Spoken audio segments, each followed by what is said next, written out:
할렐루야. 말씀을 봅니다. 에스겔서 33장 11절 12절. 너는 그들에게 말하라. 주 여호와의 말씀이니라. 나의 삶을 두고 맹세하노니 나는 악인이 죽는 것을 기뻐하지 아니하고 악인이 그의 길에서 돌이켜 떠나 사는 것을 기뻐하노라. 이스라엘 족속아, 돌이키고 돌이키라. 너희 악한 길에서 떠나라. 어찌 죽고자 하느냐 하셨다 하라. 인자야, 너는 내 민족에게 이르기를 의인이 범죄하는 날에는 그 공의가 구원하지 못할 것이요, 악인이 돌이켜 그 악에서 떠나는 날에는 그 악이 그를 엎드러뜨리지 못할 것인즉 의인이 범죄하는 날에는 그 의로 말미암아 살지 못하리라. 아멘. 네, 우리는 성경을 성경으로 보는 훈련이 많이 되어져 있어야 합니다. 우리가 신학교만 가면 성경을 신학으로 자꾸 봅니다. 그래서 성경을 성경으로 보는 것들이 많이 무뎌질 수 있습니다. 자, 이번에 220페이지를 먼저 보겠습니다. 220페이지입니다. 준비되셨나요? 인간의 가장 치명적인 원수는 자기 자신이다.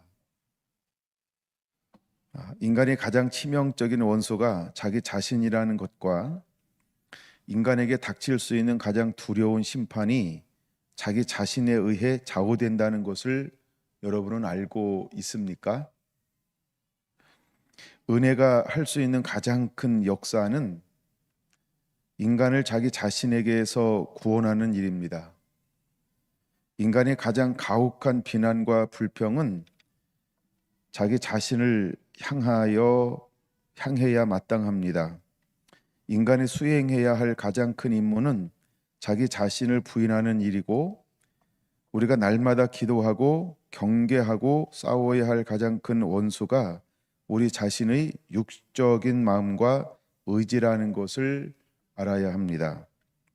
그리고 만일 여러분이 다른 사람에게 유익을 끼치고 그들이 천국에 가도록 돕기를 바란다면 여러분의 가장 큰 사명이 그들 자신과 곧 그들의 맹목적인 생각과 부패의 의지와 왜곡된 애착과 어긋난 열정과 멋대로인 정신으로부터 구해내는 일이라는 것을 분명히 배워야 합니다. 이에 대한 정확한 설명을 피하기 위해 의도적으로 간략하게 언급했으니 나머지는 여러분 스스로 깊이 생각해 보아야 할 것입니다. 아직 회개하지 않은 자여, 자신의 영혼을 함부로 다뤄 기어이 죽이고 마는 가장 치명적인 원수가 바로 인간 자신이라는 것을 이제 우리는 알아야 합니다. 이제 남은 것이 무엇이겠는가? 이러한 증거에 따라 여러분 자신을 판단하고 여러분의 사악함을 주님 앞에 고백하고 그 사실로 인해 스스로 낮아지는 것일 것입니다. 다른 것이 또 남아 있을까요? 이제 여러분의 사악함을 인정하고 여러분 자신을 낮추며 아직 희망이 있을 지금 이때에 철저하게 자기 자신을 개혁해야 합니다. 죄인이 멸망하는 원인은 자기 자신 때문이라는 것에 대해서 증거들을 제시해 보려고 합니다. 이제 9가지로 제시를 하고 있습니다. 첫째, 인간의 악한 본성이라는 것입니다. 왜 자기 자신 때문에 하나님과 치명적인 원수의 관계에 놓여 있느냐는 거죠. 첫째 이유는 인간의 악한 본성 때문이라는 거예요. 우리는 원죄, 죄 가운데 태어났고 죄를 가지고 살고 있기 때문이라는 것입니다. 야고보서 다음 페이지, 야고보서 1장 13절은 사람이 시험 받을 때에 내가 하나님께 시험을 받는다 하지 말지니 하나님은 악에게 시험을 받지도 아니하시고 친히 아무도 시험하지 아니하시느니라. 오직 각 사람이 시험을 받는 것은 자기 욕심에 끌려 미혹됨이니 욕심이 잉태한즉 죄를 낳고 죄가 장성한즉 사망을 낳느니라. 하나님은 아무도 시험하지 않으니까 왜 우리가 시험에 빠질까? 하나님과 원수가 될까? 내 안에 있는 악한 본성 때문이라고 하는 것입니다. 둘째 이유는 어떤 유혹도 받아들일 수 있다는 겁니다. 그러니까 우리는 미혹받고 유혹받는 존재라고 하는 거죠. 그래서 하나님과 원수가 된다는 겁니다. 여러분이 사탄이 내놓은 어떤 유혹을 다 받아들일 준비를 하고 있죠. 여러분은 자신을 멸망시키는 장본인이 바로 당신이라는 사실을 명백하게 알고 있습니까? 사탄은 여러분을 강압하고 악한 죄를 짓게 만들지 않습니다. 문제는 여러분이 사탄이 원하는 대로 듣고 행하기 위해 만반의 준비를 갖추고 있다는 것입니다. 사단이 명백한 오류와 편견으로 유혹한다면 여러분의 지성은 즉각 굴복하고 말 것입니다. 사탄이 여러분을 방해하여 선한 결단을 하지 못하게 하면 그 뜻도 바로 이루어집니다. 사단이 여러분의 선한 소망이나 뜨거운 갈망을 차갑게 시키려고 하면 그것도 바로 이루어집니다. 여러분의 지독한 탐욕이나 넌덜이 나는 욕심이나 흉측한 욕망에 사탄이 불을 붙이려 마음먹으면 그 역시 바로 일어납니다. 사탄은 악한 생각이나 말이나 행동으로 여러분을 선동할 때 채찍질을 하거나 박차를 가하지 않아도 수월하게 사단의 뜻을 이룰 수 있다는 것입니다.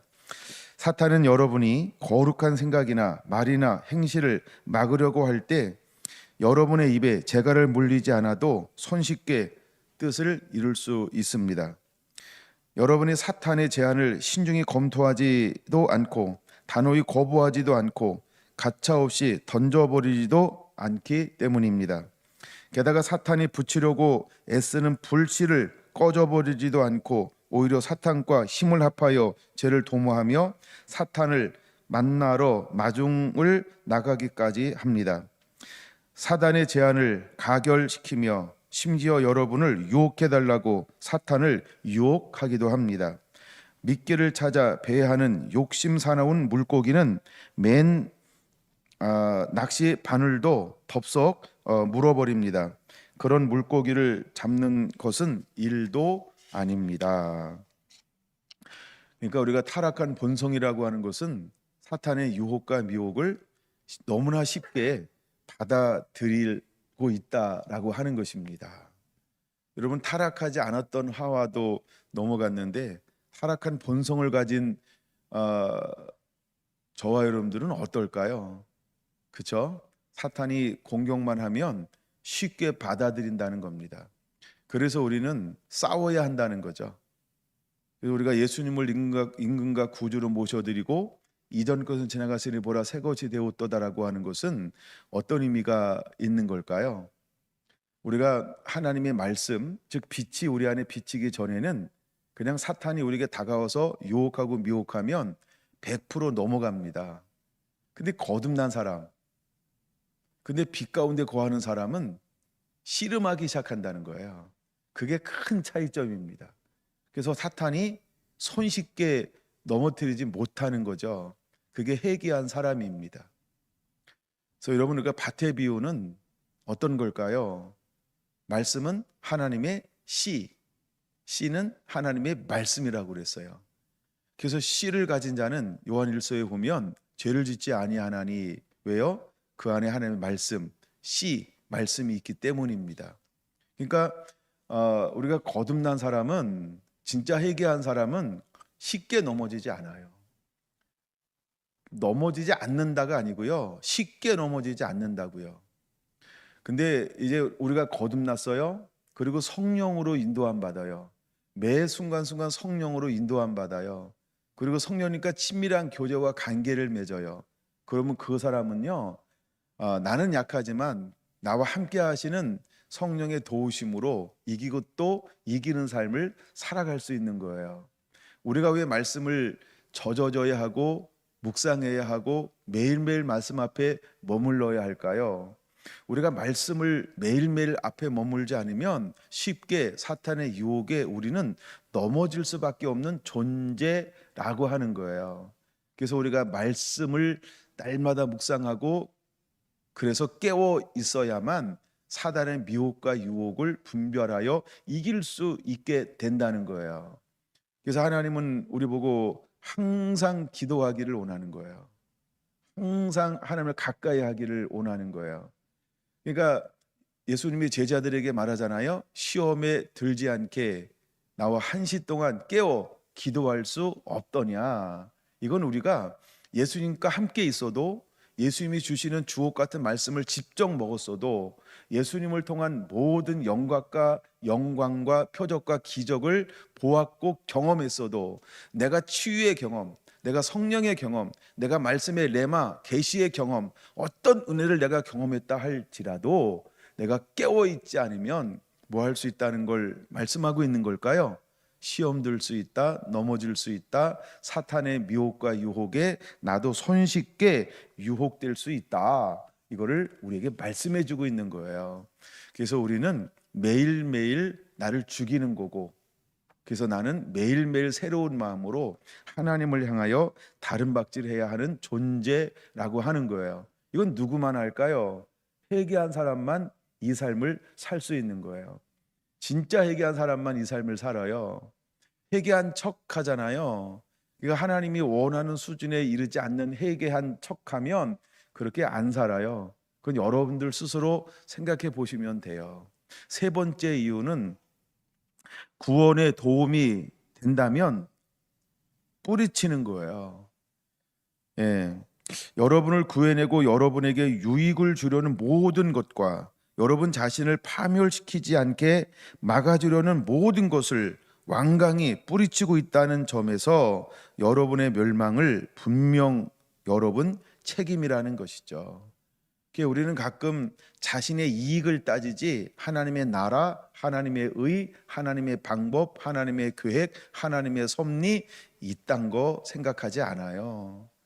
그러니까 그걸 이딴 거라고 표현하는 거죠. 내가 왜 그래야 돼? 이게 더 좋은 것 같은데 눈앞에 보이는 자신의 유익을 쫓고 있죠. 그래서 구원에 도움되는 것들은요, 진짜 회개하지 않으면 쉽게 받아들이지 않는다는 거예요.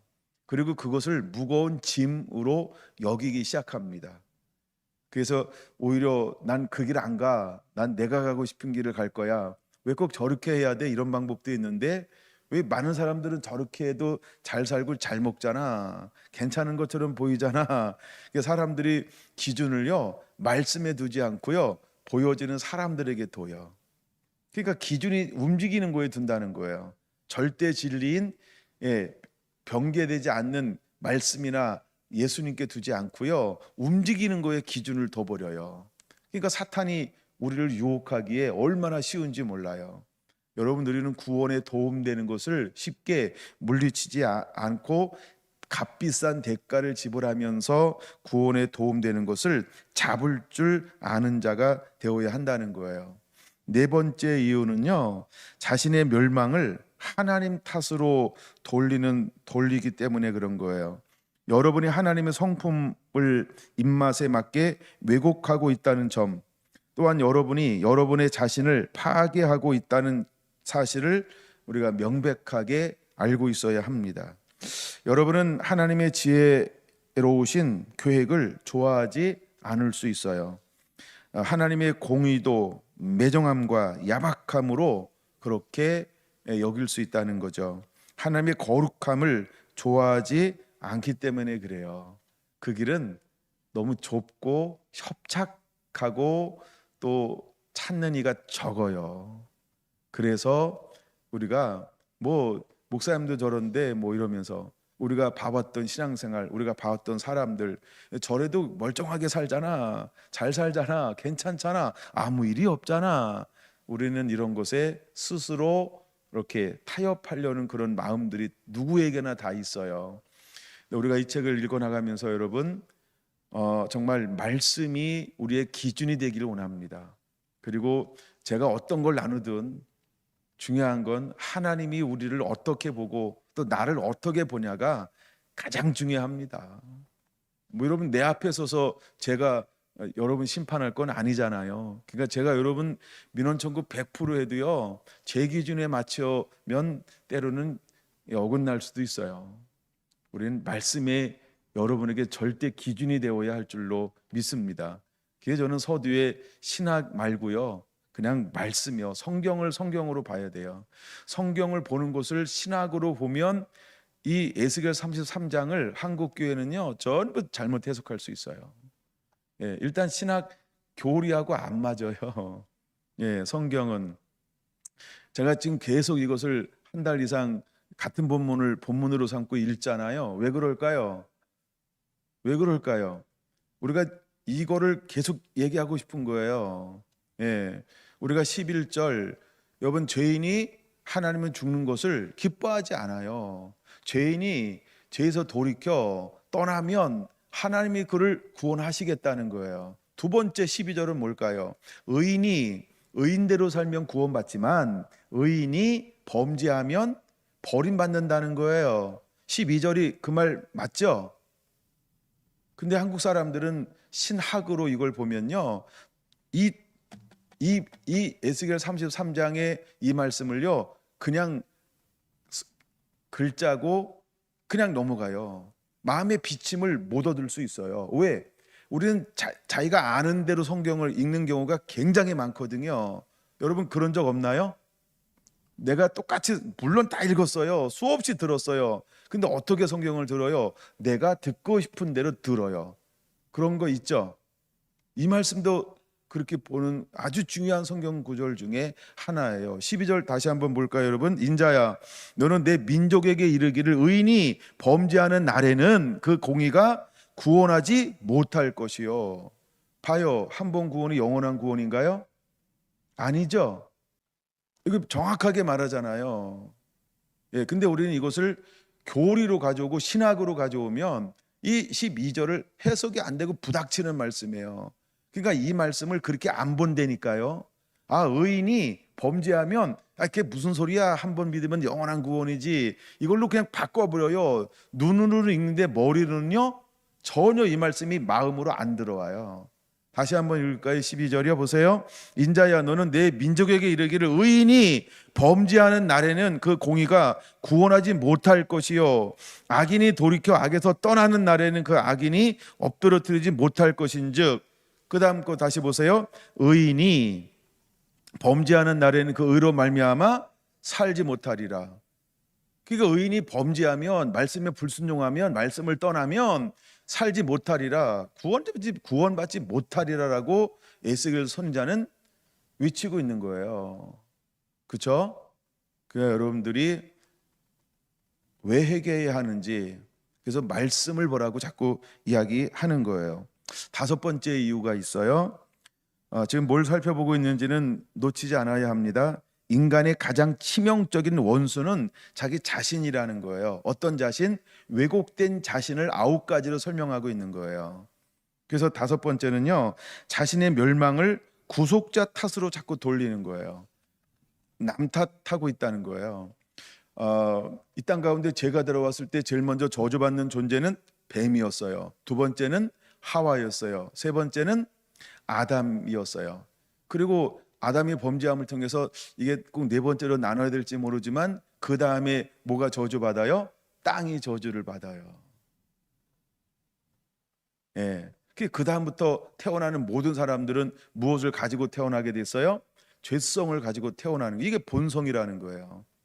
근데 이 본성을 꺾는 것은 거듭남밖에 없어요. 거듭남. 이 거듭남은 뭐냐 하면 예수 그리스도를 내 삶의 주인으로, 임금과 구주로 모셔드리는 거예요. 하나님이 나를 사랑하셔서 오셔서 십자가에 죽으시고 부활하셨다. 그래서 예수님을 통하지 않고는 구원받을 길이 아무것도 없다. 그 다음에 두 번째, 그러면 예수님을 통해서 구원받을 것이 아무도 없어서 예수님 내 안에 모셔드렸고 다 인정한다. 그럼 두 번째는 뭐라고요? 그 다음부터는 예수님이 내 삶의 주인이어야 한다. 근데 우리 솔직히 이야기해 보세요. 내가 은근히 주인이지 예수님이 정말 주인이세요? 다 자기 중심적으로 생각하고 판단하죠. 회개 안 한 거예요. 이렇게 표현할게요. 사실 예수님 영접 안 한 거예요. 저는 엄연한 의미에서 한 번 구원받으면 영원한 구원이다, 이렇게 저도 이야기하고 싶어요. 근데 그걸 뭘로 보는 것이냐 하면, 때로는 예수님을 구주로 인정해 본 적이 없어요, 진짜는요. 그러니까 예수님이 내 삶의 주인 된 적이 한 번도 없이 그냥 교인이 된 거예요. 그 다음에 머리로 성경을 알고 그냥 신앙생활을 한 거예요. 하나님은 넌 나를 한 번도 주인으로 모신 적이 없다, 하나님은 이렇게 인정하는데 우리는 그걸 싸가지를 모르잖아요, 속마음을. 우리는 그걸 읽어낼 수가 없잖아요. 그러니까 우리는 이것이 헷갈릴 수 있어요. 예, 그래서 저는 그렇게 하기 때문에 이거 그냥 그러느냐고 넘어가는 부분도 있는 거예요. 뭐가 넘어가냐 하면, 한 번 구원은 영원한 구원이다, 이렇게 넘어가 주는 거예요. 근데 진짜 하나님을 주인으로 섬긴 사람이 그 다음 어떻게 살까요? 그렇죠? 그 사람은 예수님이 영원한 주인이에요. 주인을 왔다 갔다 하지 않아요. 나중에 이제 말씀으로 한번 볼 겁니다만, 주인을 왔다 갔다 하잖아요. 그럼 어떻게 되나요? 다 버림받아요. 성경은 전부 그렇게 기록되어져 있어요. 근데 애써 그것을, 예, 그렇게 안 보려고 하는 거죠, 한국이. 예. 그래서 우리가 웬만한 데 나가면 구원론을 잘 안 다루고요. 이런 얘기 거의 잘 안 해요. 왜? 이 웬만한 교회다 방송 타는데 그거 가지고 나가봐요. 그럼 그거 가지고 우리를 공격하기 시작한다면, 이 사람은 한 번 구원받아도 버림받을 수 있다, 이렇게 주장하네. 그래서 한국이 잘 만드는 게 뭐예요? 잘못됐네, 이게 나와 다르네, 이렇게 얘기하지 않아요. 그냥 이단이지, 이렇게 얘기하지.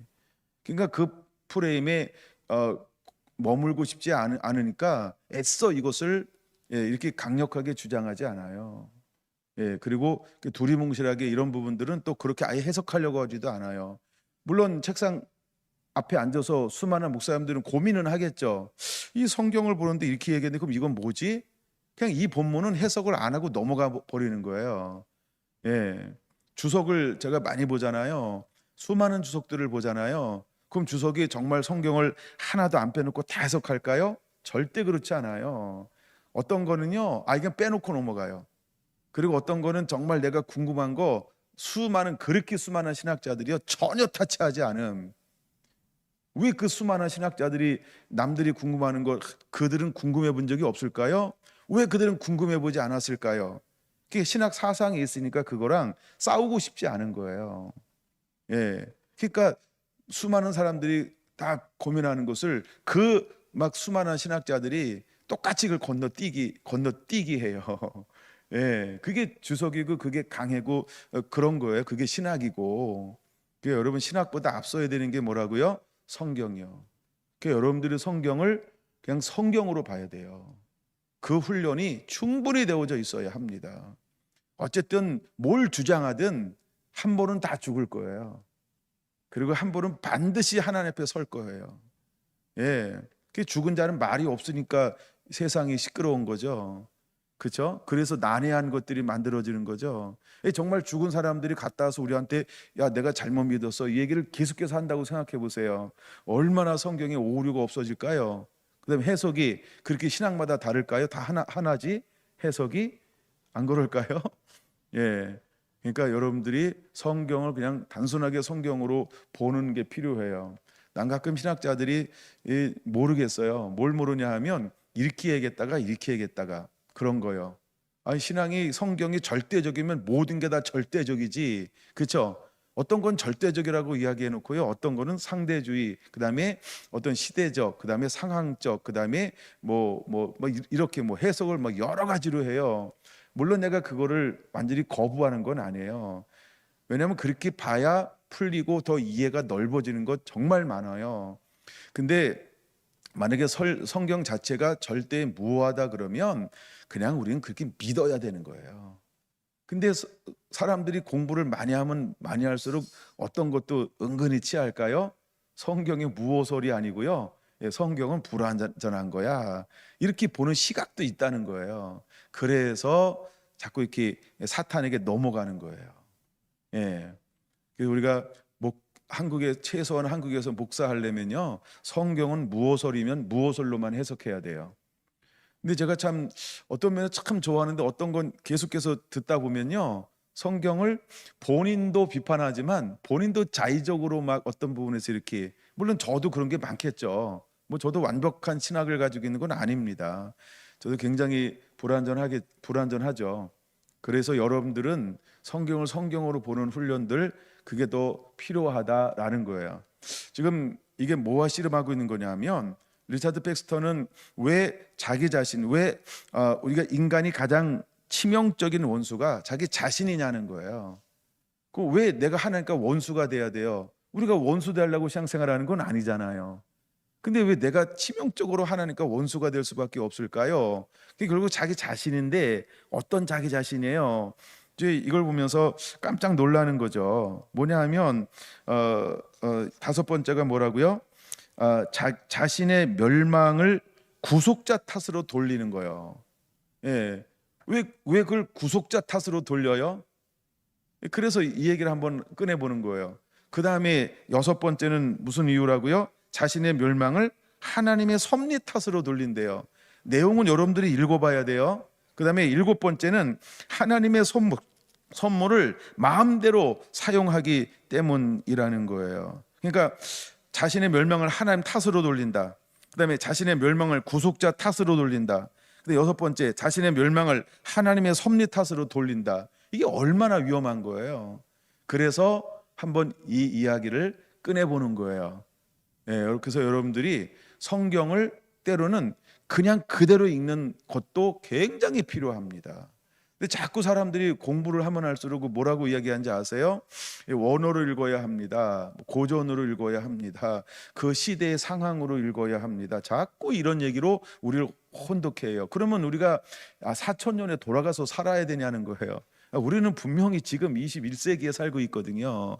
그럼 이 성경은 이게 만약에 시대에 따라서 진리가 변화된다고 하면 그건 진리가 아니에요. 그렇죠? 그러니까 여러분들이 공부를 때로는 많이 할 필요가 없을 수도 있어요. 그냥 성경을 성경으로 우직하게 받아들이는 거예요. 그러니까 여러분들이, 이 책은 굉장한 고전이잖아요. 이건 뭐 수많은 사람들이 인정하는 고전 중에 고전이에요. 근데 이분이 그런 얘기를 하는 거예요. 뭐 제가 이렇게 주장한다 그러면 비판할 사람들 굉장히 많겠죠. 뭔데 해결을 저렇게 뭐 이야기하냐? 제가 읽다 보면요, 야, 이건 내가 리차드 백스 책을 읽고 나눠서 하기 때문에 이렇게 표현하지, 이걸 내가 이렇게 표현해도 되나 싶은 것들이 많아요. 그러니까 여러분들이 자기 자신의 정체성 하나님의 말씀 앞에 바르게 조명해 봐야 합니다. 자, 일곱 번째, 하나님의 선물을 마음대로 사용하기 때문입니다. 그것도 읽어보시고, 여덟 번째, 하나님께서 주신 은사를 죄 짓는데 사용하기 때문에 그래요.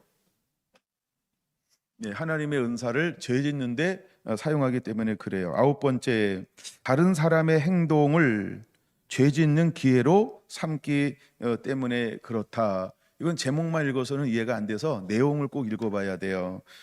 여러분 그런 시간들을 가져보게 되기를 원합니다. 그럼 먼저는 이 부분을 좀 성경으로 제가 해석을 좀 해줘야 그래도 이해가 잘 될 것 같아서, 저는 그 본문은 성경은 하나 찾을 거고요. 이야기는 두 가지 할 겁니다. 첫째는요, 사탄은 어떤 존재냐는 거죠. 사탄은 미혹하고 유혹하는 존재라는 거, 일단 두 가지 단어로만 한번 이야기해 보려고 그래요. 왜 두 가지 단어로만 이야기하냐 하면, 죄가 이 땅 가운데 들어올 때 누구를 통하여 들어오나요? 사단을 통해서 들어오죠. 그러니까 사단이 하와에게 와서 뭘 한 거예요? 거짓말을 했는데 이것을 미혹, 유혹이라고 우리는 표현하죠. 그래서 사단이 할 수 있는 범위는 어디까지라고 그랬어요? 그는 우리를 죄로 들어가는 문까지만 인도할 수 있는 게 사탄이에요. 근데 결국 죄의 문을 여는 건 누가 할 수 있는 거예요? 사단은 그걸 할 수 없어요. 그래서 미혹과 유혹이라는 거예요. 근데 미혹과 유혹 당해서 죄의 문을 누가 싹 열었어요? 하와가요. 그래서 내가 문을 여니까 죄가 하와 속에 들어온 거예요. 하와 속에 딱 들어오니까 그때부터 창의적인 생각이 생겼어요. 어떤 창의적인 생각이 번뜩하고 막 불이 들어왔을까요? 예? 보암직, 먹음직스러움, 지혜롭게 할 만큼 탐스러움이 한 번도 생각해 보지 않았던 창의적이잖아요. 그러니까 처음 하는 거니까 그 생각이 쑥 들어와 버렸어요. 예. 그래서 뭘 여는 거예요?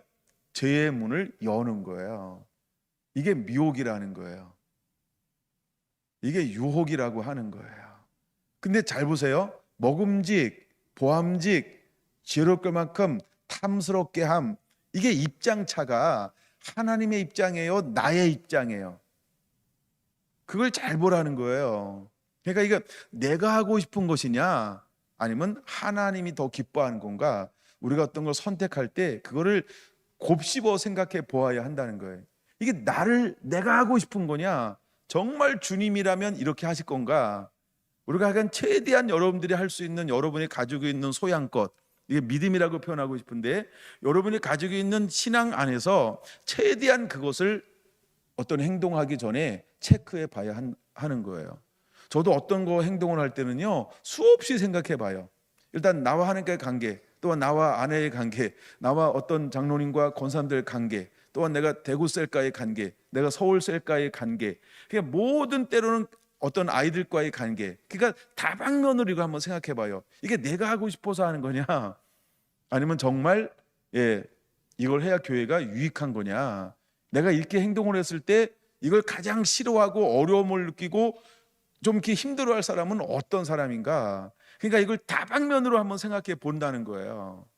이게 제가 어떤 감동을 받지 않고 결정할 때 하는 패턴 가운데 하나예요. 그래서 어떤 건 너무 힘들고 너무 복잡해요. 그러면요, 어떡할까요? 안 합니다. 근데도 꼭 해야 된다 그러면 이제 우선순위를 세워요.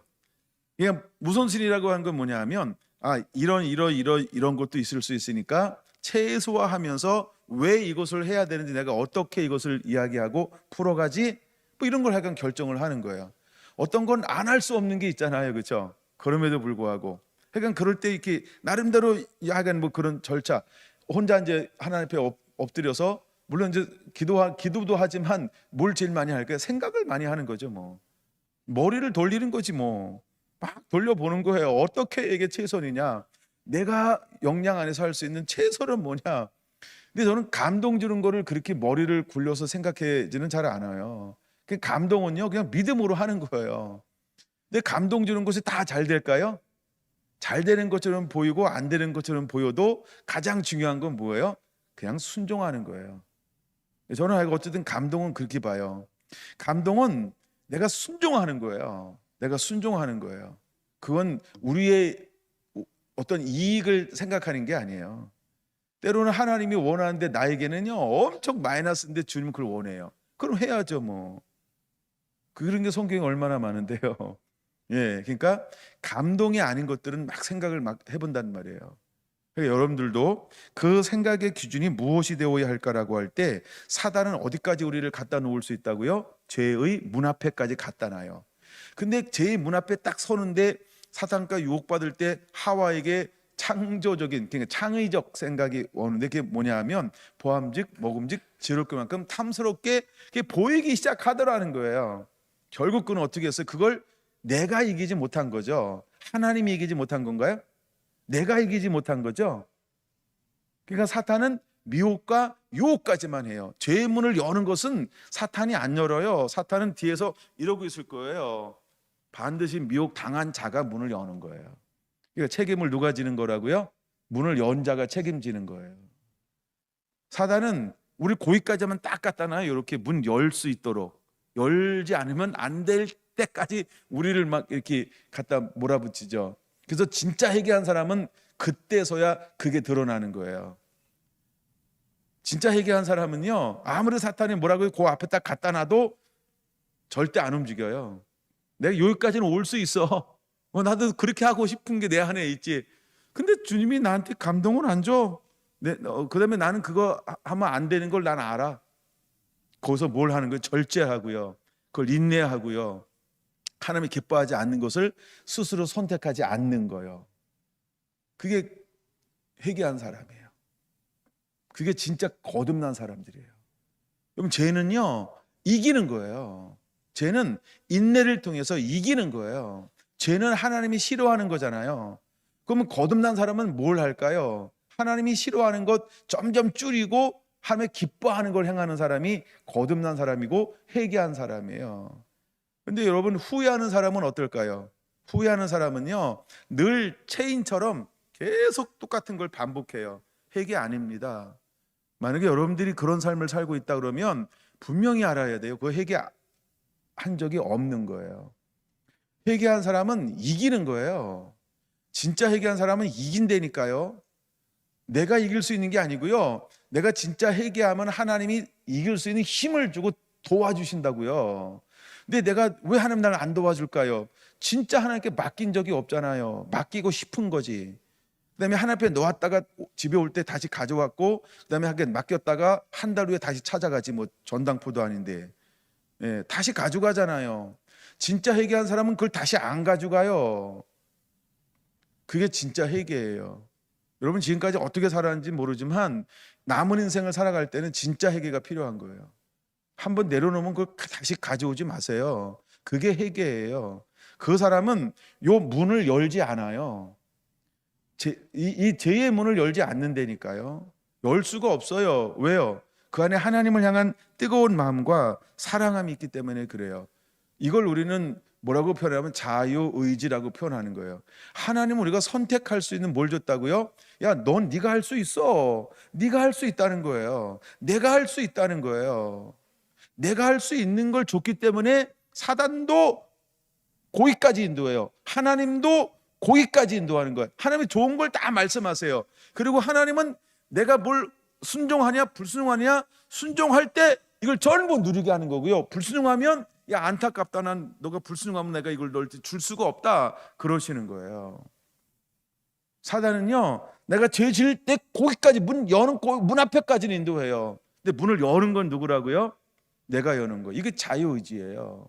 하나님과 그래서 자원함으로, 기쁨으로, 즐거움으로, 감사함으로, 이 단어가 얼마나 멋있는 단어인지 몰라요.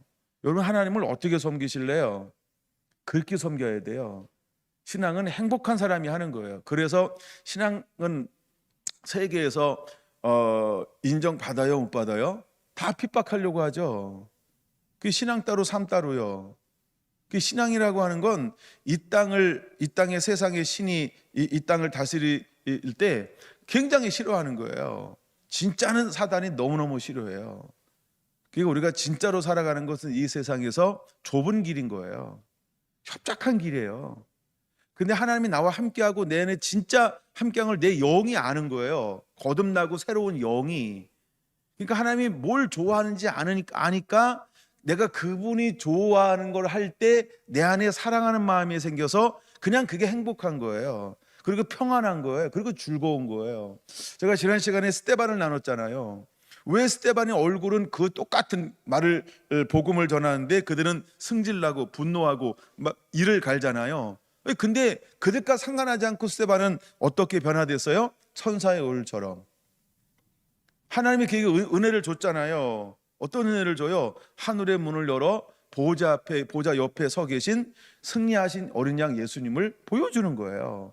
그리고 그 안에 뭐예요? 내 영혼을 하나님께 맡깁니다. 그 다음에 했던 게 뭐라고요? 저들의 죄를 용서하여 주옵소서. 도대체 그게 어디서 나올 수 있을까? 이건 맨정신이 아니고요. 하나님에게 진짜 회개한 사람만이 할 수 있는 삶을 우리에게 보여주는 게 스데반이었어요. 그게 진짜 회개한 사람이에요. 여러분 어떤가요? 그거 맞죠? 여러분 그 삶을 안 살고 있으면요 간단합니다. 나는 회개하지 않았다. 나를 그렇게 정의하시면 돼요. 근데 여러분들이 그 삶을 살 수 있으면 그게 회개한 거예요. 뭐 이렇게 회개가 어렵게 생각하지 마세요. 저한테 와서 목사님 이거 회개한 거 맞아요? 안 맞아요? 그 물을 필요 없어요. 이제 그것까지는 안 오겠다. 이제 여러분 스스로 생각해 보시면 돼요. 회개한 건가 회개하지 않은 건가. 자, 이 부분을 저는 마태복음 25장으로 보고 싶어요. 마태복음 25장, 이제 마지막 때 주님께서 오실 때에 어떤 심판의 하나의 기준으로 예수님이 우리에게 말씀해 주신 거잖아요. 자, 31절, 인자가 자기 영광으로 모든 천사와 함께 올 때 자기 영광의 보좌에 앉으리니 모든 민족을 그 앞에 다 모으고 각각 구분하기를 목자가 양과 염소를 구분하는 것 같이 할 거라는 거예요. 그래서 양은 오른편에, 염소는 왼편에 둘 거예요. 자, 41절이요. 왼편에 있는 염소를 한번 먼저 나눠볼게요. 이 왼편에 있는 사람들은 첫 마디가 뭐예요? 저주를 받은 자들아, 나를 떠나 마귀와 그 사자들을 위하여 예비된 영원한 불에 들어가라. 그들을 위해서 예비한 영원한 불은 뭐예요? 지옥이죠. 근데 그러니까 우리가 주님이 오시기 전까지는 우리에게 뭐가 있는 거예요? 회개할 기회, 말씀대로 살 수 있는 기회, 천국 갈 수 있는 기회가 있는 거예요.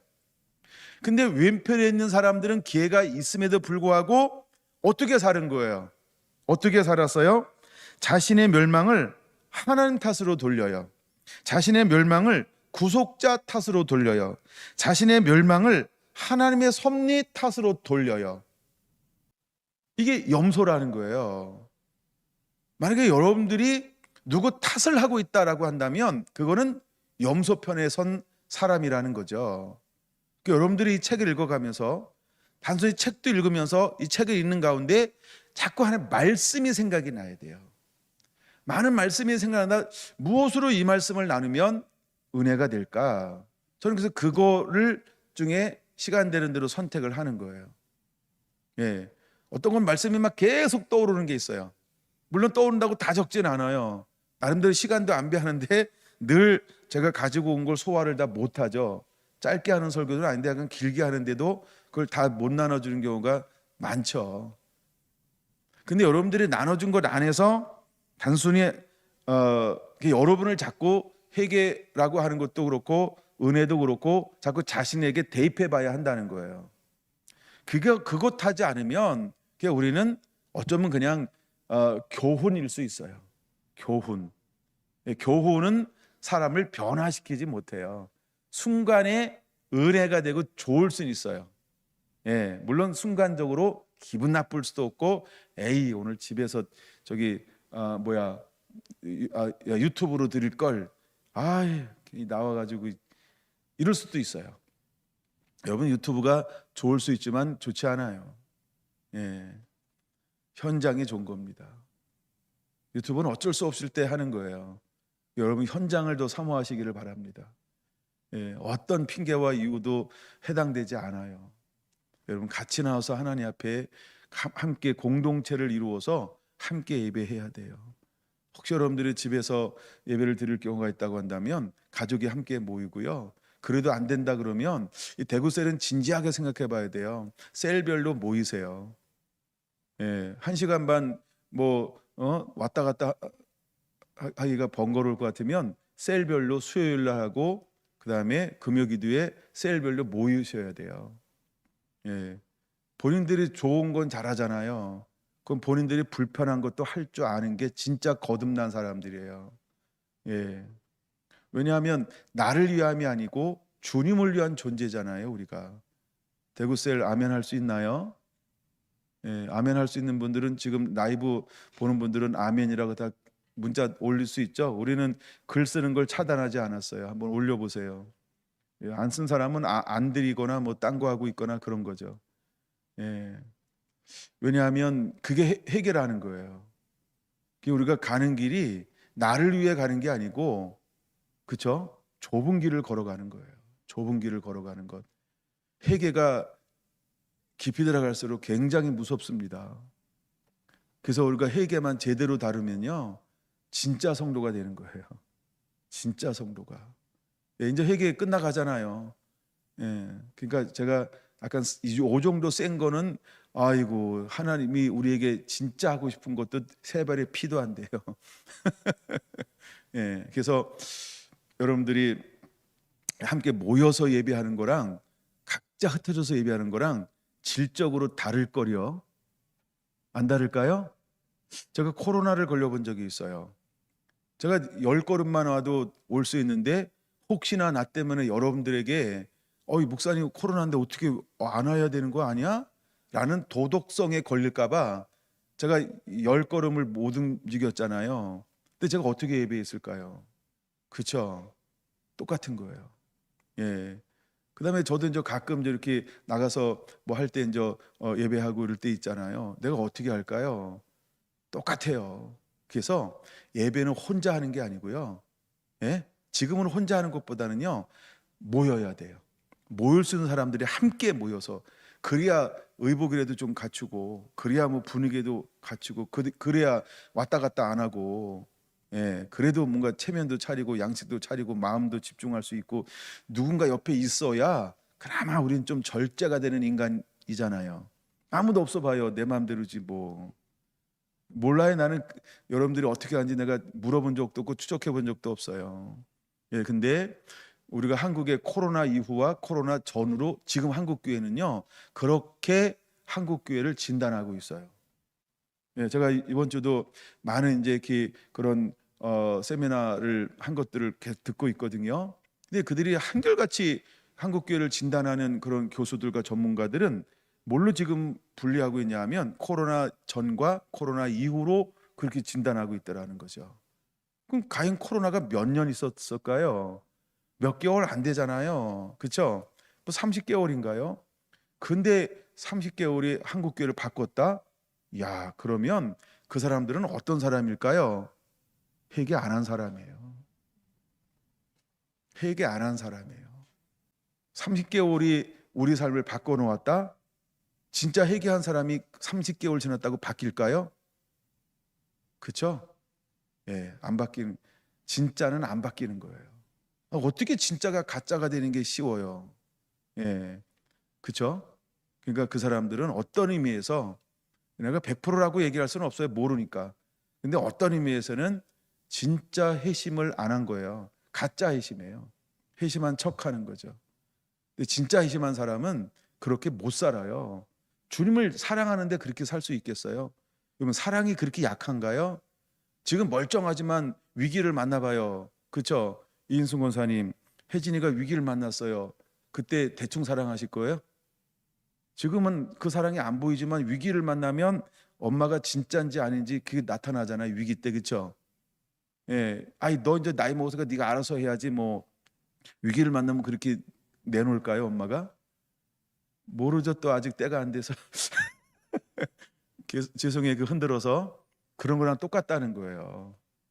지금은 위기가 없으니까 진짜 사랑하는지 안 사랑하는지 뭐 나한테 이렇게 잔소리만 해 막 이럴 수 있지만 진짜 위기를 만나면 어떤 모습으로 대할까요? 부모가 자녀를. 그렇죠? 그게 사랑이라는 거. 사랑. 그럼 여러분 사랑하냐는 거예요. 하나님을. 그게 진짜 사랑이라고요. 근데 뭐 30개월밖에 안 됐는데 이것 때문에 뭐 전과 후를 나눈다. 그건 그 가짜 아닌가요? 같지 않은 사람들이죠. 가짜이면서도 같지 않은 사람들이죠. 여러분 성결한 성도들은 그러지 않게 되길 원합니다. 그게 여러분의 정체성이라고 한다면 또다시 이야기합니다. 회개하고 돌아오시면 됩니다. 물론 우리가 나와 있다고 해서 다 회개했냐? 물론 아니죠. 그렇죠? 진짜 회개한 사람도 있고 또 회개하려고 노력하는 사람도 있고 또 회개 중인 사람도 있고 뭐 다양할 수 있어요. 그래도 우리가 이 부분을 한번 점검해 보자는 거예요. 여러분 마태복음 25장은 우리에게 그걸 보여주고 있는 거예요. 여러분 41절 이 사람들이 교회 안에 있나요? 교회 밖에 있나요? 교회 안에 있어요. 이 사람들이 예수님 아나요? 예수님 모르나요? 예수님 너무 잘 알아요. 이 사람들이 모세오경 알까요? 모를까요? 너무 잘 알죠. 너무 잘 알아요. 근데 이 사람들이 주님이 볼 때 주님이 뭐 하러 오셨다고요? 31절, 32절 그렇죠? 이제 구분할 거라는 거예요. 민족을 모으고 그러니까 구원받는 자와 구원받지 못한 자, 진짜 회심해서 말씀대로 사는 사람과 회심한 척하고 자기 중심으로 산 사람. 오늘 주제가 그거 아닌가요? 자기 자신이 하나님과 원수다. 그러니까 이 본문을 한번 살펴보는 거예요. 나는 혹시 내중심적은 아닌가? 이거 보자는 거죠. 자, 41절 너무너무 끔찍하고 엄한 말씀이죠. 왼편에 있는 자들에게 이르시되 저주를 받은 자들아, 아직도 저주를 받고 있는 저주가 해결되지 않은 상태예요. 무슨 저주가 해결되지 않았을까요? 누구에게 성경을 찾아보세요. 구약에 저주는 누구한테 임하는가? 그렇죠? 예를 들어서 두 번째 계명에 이게 이제 저주라는 말이 나오는데 두 번째 계명이 뭐예요? 나 위에 다른 신을 섬기지 말으라 하고 두 번째 그죠? 나를 위하여 어떤 것도 만들거나 섬기거나 절하지 말라는 거예요. 이게 자기 자신을 위해서 산 사람, 이게 자기 자신을 위해서 살지 말라는 거예요. 그들에게 하나님은 뭘 명했어요? 그렇게 하면 저주가 임할 것이다. 근데 왼편에 있는 사람은 어떤 사람이에요? 저주를 받은 자들아. 그럼 무엇을 위해서 살았다는 거예요? 누굴 위해서 살았다는 거예요? 말은 그렇죠. 하나님을 위해서 살았죠. 아니 그 하나님 모르세요? 내가 어떻게 했는지 마태복음 7장 21절 이하 모른다는 거예요. 모른다는 거예요. 주여 주여 한 거 그래 너는 주여 주여 했지. 근데 난 널 도무지 모르겠다. 여러분 이런 말씀이 성경에는요 계속 기록되어져 있어요. 근데 우리가 저주라는 말을 한번 찾아보세요. 누구한테 저주라는 말을 했을까? 그러니까 자기 자신이 주인 된 사람을 말하는 거예요. 그 다음에 나를 떠나 마귀와 그 사자들을 위하여 예비된 영원한 불에 들어가라. 그게 마귀도 있고 그의 사자들도 있는 거예요. 예. 성경을 자꾸 성경으로 봐야 됩니다. 근데 그 영원한 지옥이죠. 근데 이 사람들은 어떤 열매를 맺으면서 살았을까요? 42절 내가 줄일 때에 너희가 먹을 것을 주지 아니하였다. 목마를 때에 마시게 하지 아니하였다. 그러니까 예수님이 목마를 때 뭘 하지 않았어요? 마실게 하지 않았어요. 배고플 때 그를 뭘 먹을 걸 주지 않았어요. 40절 먼저 보고 넘어갈게요. 임금이 대답하여 이르시되 내가 진실로 너희에게 이르노니 너희가 여기 내 형제 중에 지극히 작은 자 하나에게 한 것이 곧 내게 한 것이니라. 이건 무슨 말하는 거예요?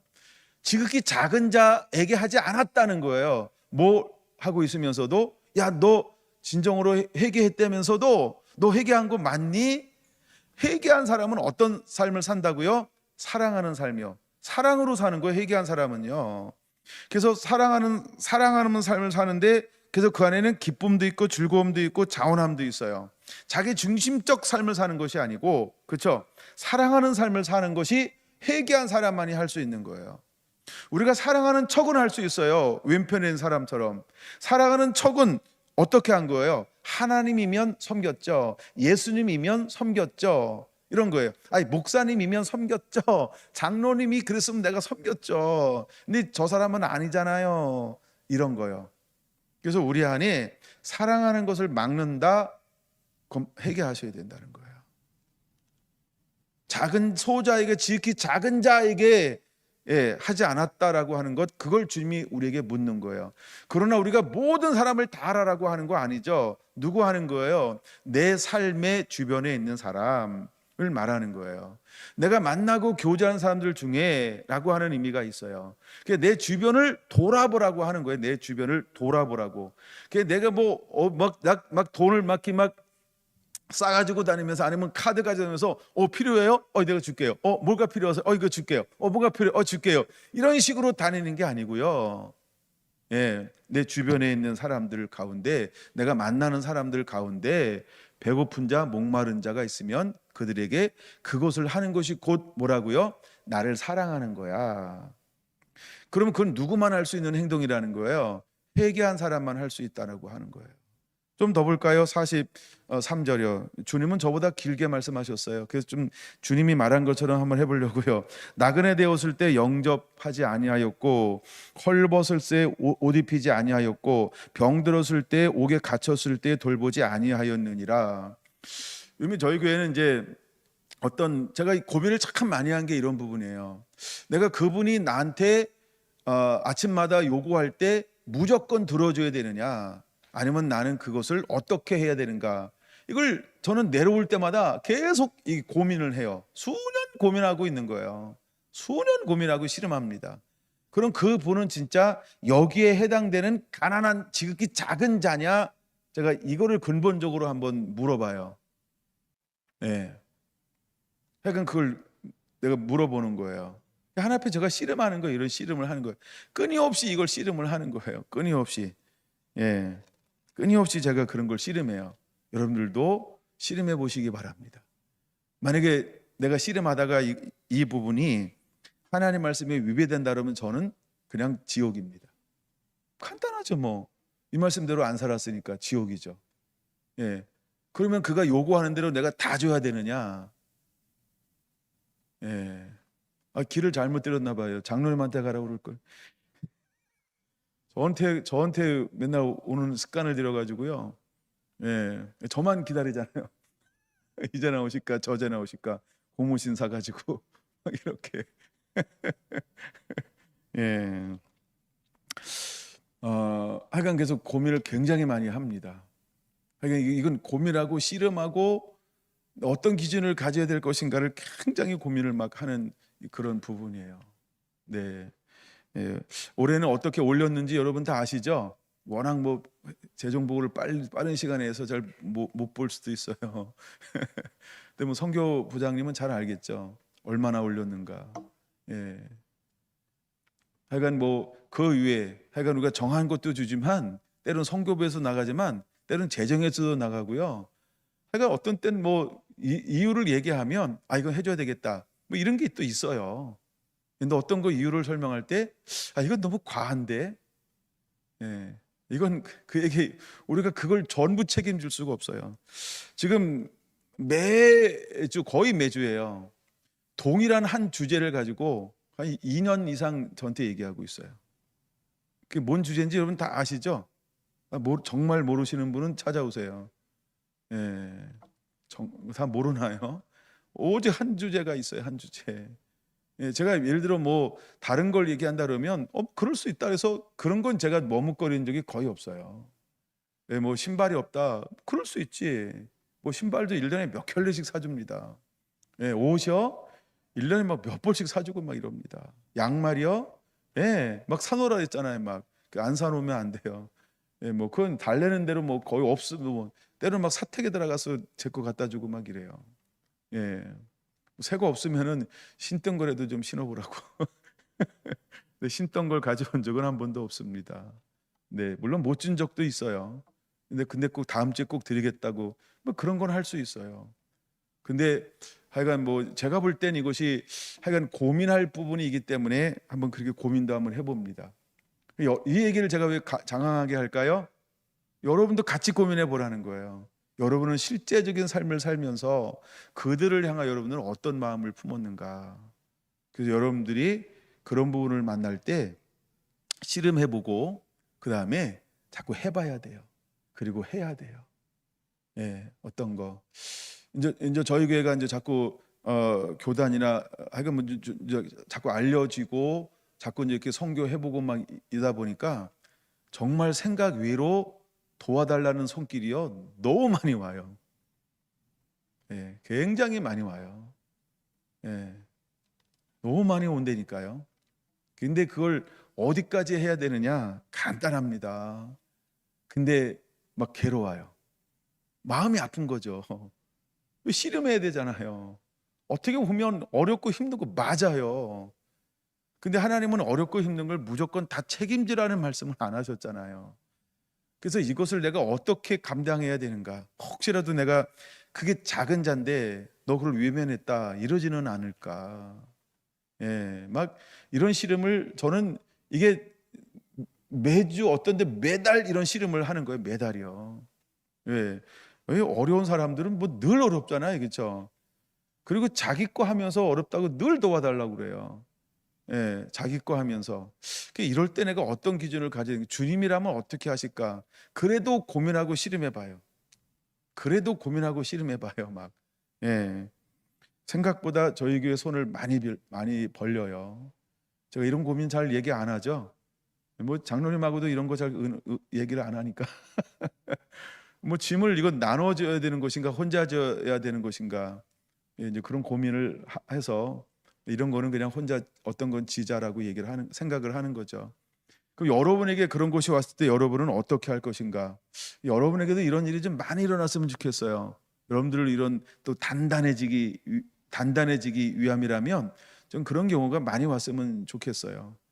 근데 제가 교회에서 일어나는 일들에 대해서는 여러분들이 요구하거나 청구할 때 거의 거부한 적도 있을 수 있을 거예요. 이제 하도 30년 돼 가지고. 근데 거의 없죠. 예, 아마 그럴 거예요. 제가 서울 비전센터도 뭐 사달라고 그러면 거의 거부하지 않았어요. 오늘도 뭐 샀으면 좋겠어. 아, 네, 이랬어요. 모기장, 이제 출입문에 모기 이거 사고 싶다 그러더라고요. 네, 그랬어요. 그런 건 뭐 기도하지 않아도 그건 필요한 거니까 사는 거예요.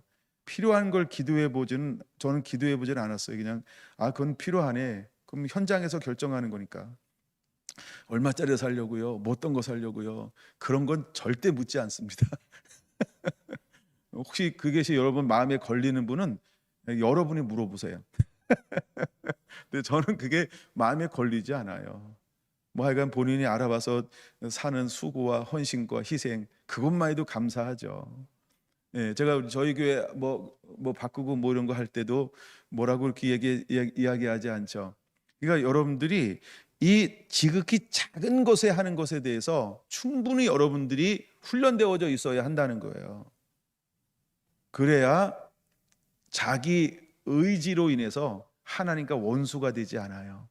그러면 왼편에 있는 사람들이 정말 다른 면에도 빵점으로 살았을까요?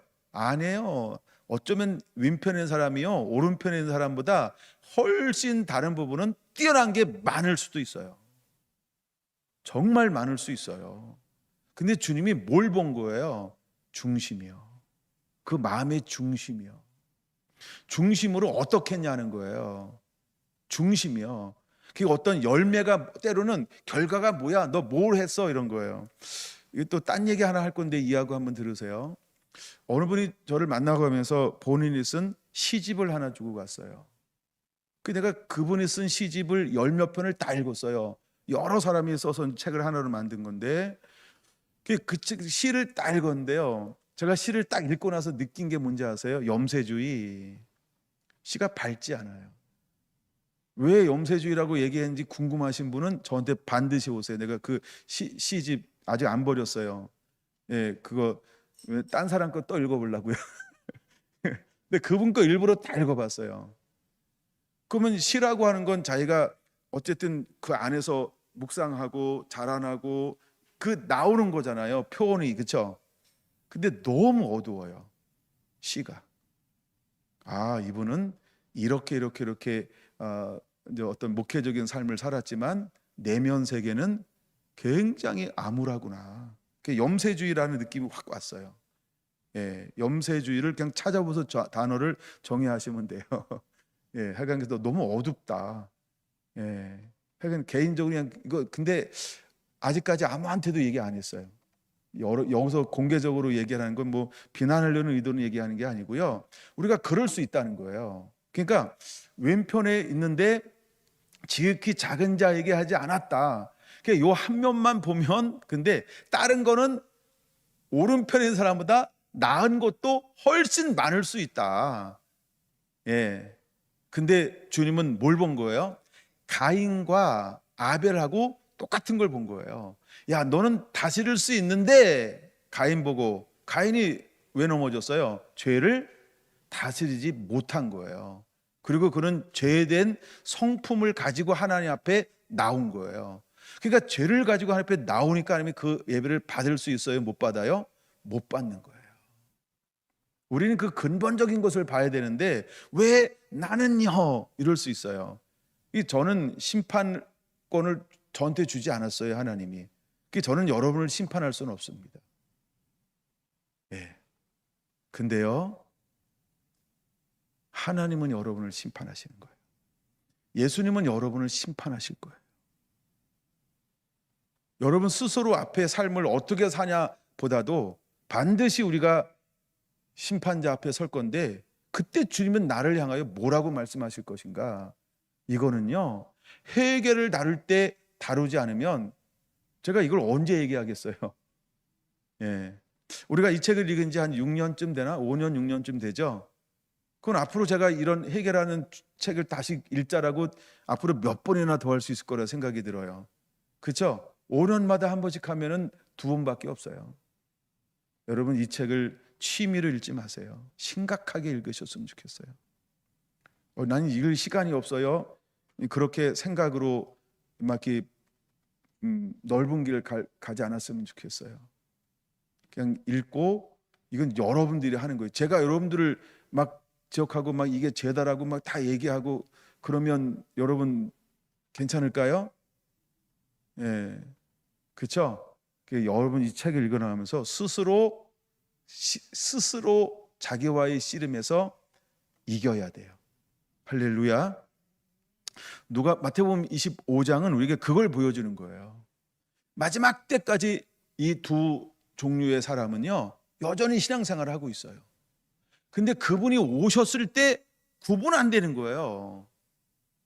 양과 염소를 구분해 버렸어요. 근데 이 염소는 하지 않았다는 거예요. 잘 보세요. 이 문구를 다시 한번 보실래요, 여러분? 잘 보세요. 45절인 저 결론이잖아요. 이 지극히 작은 자 하나에게 하지 아니한 것이 곧 내게 하지 아니한 것이니라. 하지 않았다는 거예요. 이 의미가 무슨 의미인지 아세요? 너는 할 수 있었다. 근데 너는 하려고 하지 않았다. 나는 전혀 몰랐다가 아니에요. 난 전혀 몰랐어요. 그거 내가 해야 되는 거예요? 이런 게 아니고 너는 해야 되는 걸 알았다. 근데 너는 그것을 하지 않았다. 넌 그걸 선택해야 하는 걸 알고 있음에도 불구하고 굳이 그것을 너 자신을 위해서 선택하지 않았다. 이런 의미예요. 그러니까 자기 자신을 위해서 살았다는 거예요. 나 그거 몰랐는데요. 나 굶는 거 몰랐어요. 나 매 맞는 거 몰라. 나 병는 거 몰라. 그게 아니고요. 넌 할 수 있었음에도 불구하고 너는 그것을 하지 않았다라고 하는 거예요. 그게 죄라고요. 그러니까 그 사람은 회심한 거 아니잖아요. 그걸 해야 되는 걸 알았다 그러면 뭘 선택해야 할까요? 하는 것, 이게 순종이에요. 그게 하나님의 기쁨이고 하나님의 뜻이고 하나님의 원하는 거잖아요. 근데 하나님이 분명히 원하는 게 무엇인지 알고 있음에도 불구하고 자기 자신의 유익을 위해서 그거 선택을 안 했다는 거예요. 좀 이해가 더 되죠? 여러분이 그런 거 있으면 그게 회개해야 된다는 거예요. 그러니까 회개하지 않았기 때문에 자신의 유익을 위해서 그걸 버리는 거예요. 부자 청년은 단독으로 하나 딱 기록되어져 있잖아요. 그거랑 똑같은 거예요. 영생을 얻기 위해서 나왔다. 근데 예수님께 영생 얻는 방법을 가르쳐 주잖아요. 근데 그게 누구 때문에 안 한 거예요? 자기 자신 때문에 안 한 거 아닌가요? 정말 예수님께서 딴 사람들이 볼 때 너무 어려운 걸 요구했을까요? 아니죠. 그에게 합당한 걸 요구한 거죠. 합당한 걸 요구한 거죠. 근데 그는 그게 뭔지를 아니까 자기 자신을 딱 비추어 봤을 때 이거 하면 내가 그다음부터 경쟁에서 지는데 이거 하면 내가 지금까지 누려왔던 걸 누릴 수가 없는데 내가 이렇게 하면 지금 딴 사람 경쟁 내가 처지는데 라고 누구의 유익을 생각한 거예요? 자기 자신이요. 그러니까 그 요구를 들어줄 수가 없는 거예요. 부자는 누구랑 경쟁한다 그랬어요? 부자끼리요. 제가 얼마 전에 우리 모한 선생님한테 이런 얘기를 했어요. 시험을 중간고사 쳐서 시험 문제 내기 힘들지 난이도를 어떻게 결정해? 참 난이도를 한다는 게 시험 문제 쉽게 내면 아이들이 다 좋아하겠네 라고 했더니 모한 선생님이 하는 얘기가 있어요. 너무 문제를 쉽게 내면 공부 잘하는 사람이 싫어한대요. 난이도가 있어야 된다고 얘기하더라고요. 또 어떤 의미에서는 이제 선생님도 평가를 받잖아요. 좋은 선생님, 나쁜 선생님, 싫은 선생님 뭐라고 평가할지 모르는데 하여간 평가하잖아요. 그럼 뭐라고 평가할까요? 시험 문제가 너무 어려우면 뭐라고 평가해요? 이 선생님 다음에 수업 안 듣고 싶어요. 이유 시험이 너무 어려워요. 내 점수를 깎아먹게 만들어요. 이렇게 얘기할 수 있잖아요. 또 어떤 사람은 근데 또 탑에 있는 그 아주 소수죠. 이 친구들은 뭐 생각하냐고요? 분별력이 없잖아요.